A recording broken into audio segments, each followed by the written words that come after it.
Hello students, my name is Pankaj Pathania.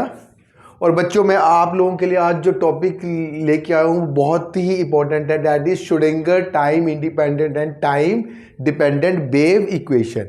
और last video में हमने डिस्कस किया था मैटर वेव के बारे में कि कोई भी पार्टिकल जो है जब वो मूव करता है तो उसके साथ एक वेव एसोसिएट होती है, और जिसे हम बेसिकली डी ब्रोगली वेव या मैटर वेव बोलते थे। और हमने ये भी पढ़ा था कि matter waves act as a wave packet, और जो मैटर वेव है वो एक वेव पैकेट की तरह है। और जो इस पैकेट के अंदर जो है वो पार्टिकल है और जिसका कि मास m है, जब वो पार्टिकल मूव करता है तो उसके साथ एक वेव एसोसिएट होती है, और जिसे हम बेसिकली वेव पैकेट बोलते हैं बच्चों, ठीक है। और हमने ये भी डिस्कस किया था कि लैम्डा आया था H/mb, और ये वेव पार्टिकल ड्यूअलिटी है। ये मास कोई पार्टिकल है जिसका मास m है, और लैम्डा क्या है, वेवलेंथ है जो उसके साथ वेव एसोसिएट है, ठीक है। अब हमने एक और पढ़ा था कि हमने एक गोल्फ की बॉल ली थी 46 ग्राम की, और वो मूव कर रही थी 30 मीटर पर सेकेंड की स्पीड के साथ। तो उसका जो हमने वेवलेंथ कैलकुलेट किया था 10⁻34 मीटर के अप्रॉक्सीमेट हमने कैलकुलेट किया था। और सेम यदि हम इलेक्ट्रॉन की बात करें तो वो यदि 10⁻7 मीटर पर सेकेंड की स्पीड से मूव करे तो उसकी वेवलेंथ हमने 10⁻11 मीटर के अराउंड हमने बच्चों कैलकुलेट की थी। तो इससे ये पता चलता है कि जो लार्ज साइज पार्टिकल है उनके साथ जो वेवलेंथ है वो बहुत ही स्मॉल है, उसको हम मेजर नहीं कर सकते, कि दैट इज मीनिंगलेस। बट हम यदि स्मॉल साइज पार्टिकल की बात करें, इलेक्ट्रॉन की या प्रोटॉन न्यूट्रॉन, तो जो लैम्डा है जो वेवलेंथ एसोसिएटेड है उस पार्टिकल के साथ, वो क्या है बच्चों, in the range of atomic scale. तो ये basically approximate to the wavelength of X-ray, तो एटॉमिक स्केल के बराबर है। तो ये क्या है, यूजफुल है फॉर द इलेक्ट्रॉन माइक्रोस्कोपी के लिए, इलेक्ट्रॉन माइक्रोस्कोपी। तो माइक्रोस्कोपी का ओरिजिन यहीं से हुआ था। इलेक्ट्रॉन की जो वेव नेचर है उसको यूज किया गया किसके लिए, हमें इमेज जनरेट करने के लिए, एटम की पोजीशन के लिए, डीएनए मेडिकल फील्ड में हम यदि बात करें तो एटम की पोजीशन को सही से देख पाएंगे तो हम एक मटेरियल की प्रॉपर्टीज को एनालाइज अच्छे से कर पाएंगे। अच्छा, अब हम बात करते हैं कि अब इस मैटर वेव को डिस्क्राइब करने के लिए एक वेव फंक्शन साई है। साई बेसिकली क्या है, वेव फंक्शन है। और जब हम साई के स्क्वायर डीवी को इंटीग्रेट करते हैं -∞ टू ∞, दैट इज 1, इसका मतलब कि पार्टिकल, इसको बोलते हैं प्रोबेबिलिटी डेंसिटी। और इसमें हम बेसिकली क्या है कि जब 1 होगा तो पार्टिकल जो होगा उस वेव पैकेट के अंदर होगा। और इसकी कई और सारी प्रॉपर्टीज हमने की थी डिस्कस, कि साई सिंगल वैल्यू होना चाहिए, कॉन्टिन्यूस होना चाहिए, इसका डेरिवेटिव क्या होना चाहिए, कॉन्टिन्यूस होना चाहिए, अंडरस्टैंड, सिंगल वैल्यू होना चाहिए, कॉन्टिन्यूस होना चाहिए, डेरिवेटिव भी कॉन्टिन्यूस होना चाहिए। तो सारी प्रॉपर्टी जो वेल बिहेव वेव फंक्शन, तो इस साई क्या बताया गया, इसका वेव नेचर को बताने के लिए जो फंक्शन है वो क्या है, साई है। अब ये जो वेव, जो मैटर वेव है, क्या ये जो हमारा जो स्टैंडर्ड वेव इक्वेशन है उसको ये फॉलो करती है। y क्या है, डिस्प्लेसमेंट, ये क्या है, स्टैंडर्ड वेव इक्वेशन है। That is del square by upon, यदि x एक्सिस तरफ यदि वेव मूव कर रही है तो del square y upon del x square is equal to 1 upon u square del square by del t square. ये standard wave equation है। यदि स्ट्रिंग है, यदि स्ट्रिंग वो वाइब्रेट कर रही है बच्चों, तो उसको यहां पे बाई होगा डिस्प्लेसमेंट। और यदि साउंड वेव है तो यहां पे प्रेशर डिफरेंस होगा बाई की जगह। और यदि इलेक्ट्रोमैग्नेटिक वेव है तो उसकी जगह यहां पे ई होगा, इलेक्ट्रिक फील्ड होगा या मैग्नेटिक फील्ड होगा, और यू क्या है, वेव की वेलोसिटी है। अब सेम मैटर वेव भी है, तो मैटर वेव जो है वो बाई यहां पे क्या होगा, मैटर वेव के केस में साई है, ठीक है। और u क्या है, वेव की वेलोसिटी है। अब इसके अंदर पार्टिकल है तो पार्टिकल की वेलोसिटी यदि v है तो v is equal to u ही होगा, तभी जो है पार्टिकल इस वेव पैकेट के अंदर होगा। अब क्या है, श्रोडिंगर ने इक्वेशन दी। अब श्रोडिंगर वेव इक्वेशन है, इस पार्टिकल की पोजीशन को लोकेट करने के लिए या उसकी प्रॉपर्टीज या करैक्टरिस्टिक्स को स्टडी करने के लिए, एनर्जी, मोमेंटम, पोजीशन, ये सब के लिए जो है वो श्रोडिंगर ने टाइम इंडिपेंडेंट और टाइम डिपेंडेंट वेव इक्वेशन दी। और सेम ये जो जैसे कि क्लासिकल फिजिक्स में या न्यूटोनियन मतलब फिजिक्स में न्यूटन्स का सेकंड लॉ है, वैसे क्वांटम फिजिक्स में जो है वो श्रोडिंगर वेव इक्वेशन है, ये मतलब श्रोडिंगर ने जो इक्वेशन दी थी। तो जैसे कि क्लासिकल में न्यूटन सेकंड लॉ से हम मतलब लार्ज साइज पार्टिकल की प्रॉपर्टीज पता कर पाते थे, वैसे हम श्रोडिंगर की हेल्प से स्मॉल साइज पार्टिकल की प्रॉपर्टीज को डिस्कस कर पाएंगे या कैलकुलेट कर पाएंगे। ठीक है, तो हमारा आज का एम है श्रोडिंगर वेव इक्वेशन को time independent and time dependent जो है वो हम यहां पे डिस्कस करने वाले हैं। तो फर्स्ट हम बात करेंगे time independent Schrodinger wave equation. Time independent का मतलब है इंडिपेंडेंट वेव इक्वेशन। इसका मतलब है, इसको हम बेसिकली स्टेडी स्टेट भी बोलते हैं। स्टेडी स्टेट मतलब कि जो पोटेंशियल एनर्जी है that is not depend upon time, not depend upon time. Understand, कई सारे मतलब फिनोमिनन जहां पे कि पोटेंशियल जो एनर्जी है वो not depend upon time but depend upon position. तो हम क्या करते हैं बच्चों, तो हम श्रोडिंगर वेव इक्वेशन जो है वो जो टाइम इंडिपेंडेंट हम बात करते हैं। तो अब ये जो इसका तो अंडरस्टैंड, अब हम बात करते हैं यहां पे कि ये जो साई है इसको हम इक्वेशन स्टार जो स्टैंडर्ड वेव इक्वेशन है इसको हम मैटर वेव के फॉर्म में लिख लेते हैं, del upon del X square. यदि किसी पोजीशन पी पे जहां पे एक्स बाई जेड हम बात करेंगे, del square plus del square psi upon del square by plus del square psi upon del square Z is equal to 1 upon you square del square psi upon del T square. ये wave equation 3 dimensional जो हम बात कर रहे हैं वो है। ठीक है, मैटर वेव की। अब यहां से बच्चों हम देखें तो इसको हम ऐसा भी लिख सकते हैं, del square psi is equal to 1 upon you square del square psi del T square. और ये डेल स्क्वायर क्या है, लैप्लासियन ऑपरेटर है। Del square is equal to जो है basically del square del X square plus del square del by square plus del square del Z square. तो ये क्या है, लैप्लासियन ऑपरेटर है। ठीक है, तो ये हम इसी के टर्म में बात करेंगे। ये हो गया इक्वेशन नंबर 1। अब हमारा काम है सोल्यूशन निकालना। अब इसका सोल्यूशन क्या है इक्वेशन नंबर 1 का, सोल्यूशन ऑफ इक्वेशन 1। अब इसका मतलब सोल्यूशन हम ट्रायल मेथड से करेंगे बच्चों।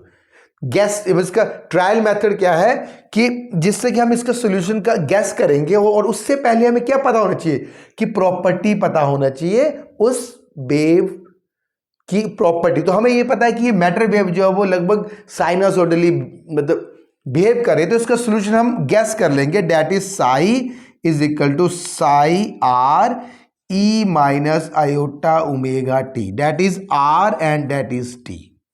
तो ये सोल्यूशन हो गया 2।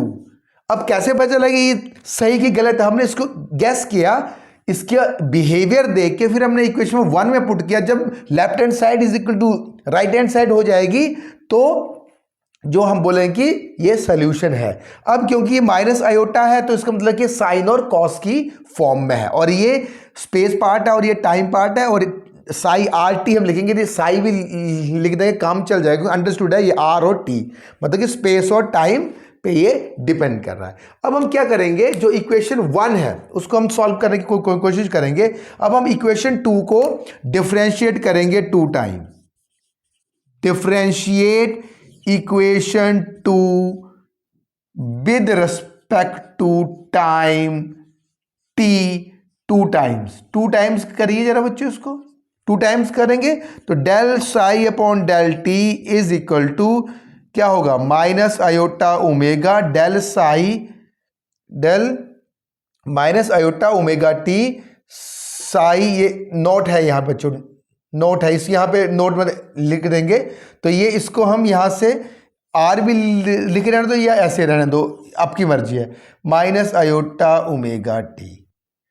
अंडरस्टैंड। अब सेम हम एक बार फिर से करेंगे, del psi upon del t का square is equal to minus iota omega, और ये माइनस आयोटा ओमेगा, और ये साई नॉट ई माइनस आयोटा ओमेगा टी।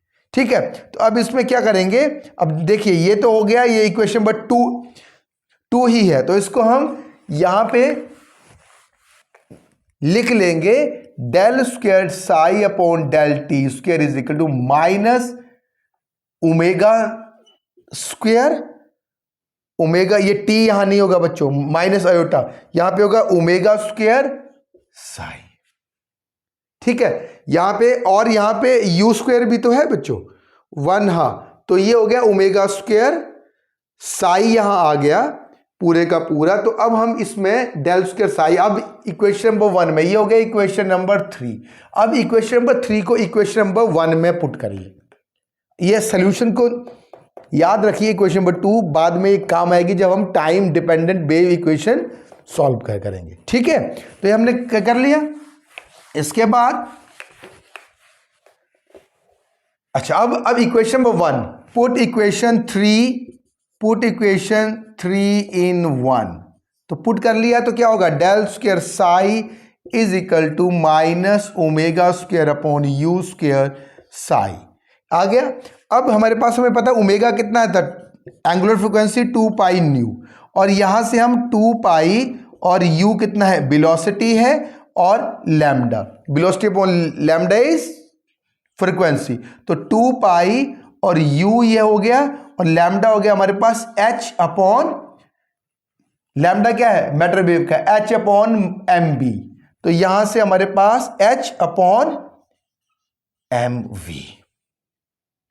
ठीक ठीक लिखा है, इसको हम और कर सकते हैं, u अपॉन, ये हो गया omega is equal to U upon H cut M V, H cut कर दिया, एच अपॉन 2 पाई को हमने एच कट लिख लिया, प्लैंक कांस्टेंट को लिख सकते हैं। इसी तरह से हमारे पास जो एम बी आया, यस देखो, ओमेगा बाई यू जो आया हमारे पास, that is basically m y b upon h का एच कट। ठीक है, तो ओमेगा लैम्डा हो गया एच अपॉन एम बी, तो अब ये हो गया omega U is equal to omega V, ये हमारे पास इक्वेशन 4 है। इक्वेशन 4 को हम, सॉरी, ये हो गया हमारे पास इक्वेशन 4, और ये इक्वेशन 5, तो इक्वेशन 5 को हम 4 में पुट कर देंगे, ओमेगा बाई यू को यहां पे बच्चों रख देंगे। तो क्या होगा यहां पे, del square psi is equal to minus M square B square upon H cut square, और ये हो जाएगा हमारे पास दैट इज साई। ठीक है, डेल स्क्वायर साई और ओमेगा स्क्वायर को हम अपॉन यू स्क्वायर हो गया, M square B square H cut square, और ये हो गया साई हमारे पास। अब इसको हम लिखें, अच्छा अब क्या है, अब हमारे पास ये पार्टिकल है, कोई मास m है, उसकी काइनेटिक एनर्जी क्या होगी बच्चों, उसकी काइनेटिक एनर्जी होगी, कितनी होगी, अब ध्यान दीजिए, उसकी काइनेटिक एनर्जी जो है that is half M V square. ठीक है, उसको हम काइनेटिक एनर्जी को ई के लिख दें, काइनेटिक एनर्जी, तो ई के हो गया, इसको m से डिवाइड करेंगे, m से मल्टीप्लाई करेंगे, 2m आ गया, और एम स्क्वायर बी स्क्वायर हमारा आ गया कि कितना बच्चों, ई के 2m और ई के 2m।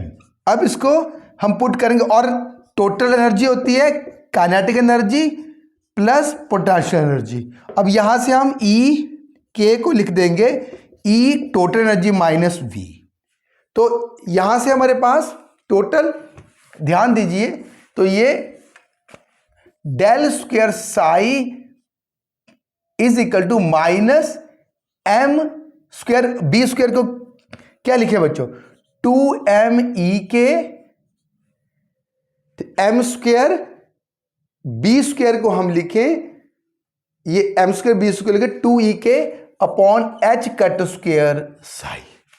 ठीक है, अब हमारे पास पता है कि e(k) की कितना है बच्चों, e(k) is e minus B, तो यहां से del square psi is equal to minus 2m upon h cut square e minus B psi. और इसको हम सिंप्लीफाई करके लिख लें तो del square psi minus 2m upon h cut square e minus B psi. h cut की form में h upon आएगा बच्चों, h अपॉन 2 पाई, h हमने कर लिया, तो ये क्या है, दैट इज इक्वल टू 0। ये है time independent Schrodinger wave equation. यदि हमें वेव फंक्शन पता होगा पार्टिकल का तो हम ई और बी कैलकुलेट कर सकते हैं। तो हम जो पार्टिकल की करेक्ट, तो this is called the time independent Schrodinger wave equation. इसको नोट करना है, ठीक है। इसको हम इक्वेशन नंबर आई थिंक 5 होगा ये, ठीक है। आप मतलब चेक कर लेना, ये है इक्वेशन नंबर 5। अब हम बात करेंगे टाइम डिपेंडेंट की। अब कई जगह पे बच्चों क्या होता है कि टाइम डिपेंडेंट की जरूरत पड़ती है, टाइम डिपेंडेंट वेव इक्वेशन। जैसे कई सारे मतलब फिनोमिनन है जहां पे टाइम की डिपेंडेंस है, जैसे कि ट्रांजिशन होता है बच्चों ना, एक स्टेट से दूसरे स्टेट में। लेजर में भी हमने मतलब डिस्कस करते हैं हमेशा कि जो एटम में ग्राउंड स्टेट से एक्साइटेड स्टेट में जाता है तो वो 10⁻⁸ सेकंड वहां पे रहता है। तो अब उसकी प्रॉपर्टीज ऐसे मतलब फिनोमिनन के लिए टाइम डिपेंडेंट इक्वेशन का हम यूज करते हैं। तो श्रोडिंगर ने क्या किया, इसी से ही टाइम इंडिपेंडेंट से ही टाइम डिपेंडेंट इक्वेशन को जनरेट किया। कैसे किया, जो इक्वेशन नंबर 2 थी psi is equal to psi naught E minus iota omega T, उसमें हम क्या करेंगे, एक बार इसको टाइम के साथ डिफरेंशिएट कर देंगे, that is minus iota omega Sai naught E minus iota omega T कर दिया। ठीक है, अब इसमें क्या करें, हम थोड़ा सा मॉडिफिकेशन, इसमें हम इसको पूरे को हम क्या लिख दें, साई लिख दें। ओमेगा को हम क्या लिखें, ओमेगा को हम लिख लें -2 पाई न्यू साई। ठीक है, और यहां पे आयोटा भी है, अंडरस्टैंड। इसको फिर से लिख लें माइनस आयोटा, 2 पाई न्यू लिख लिया। अब हमें पता है कि E is equal to H nu आता है, तो यहां पे हम इसको रिप्लेस कर दें,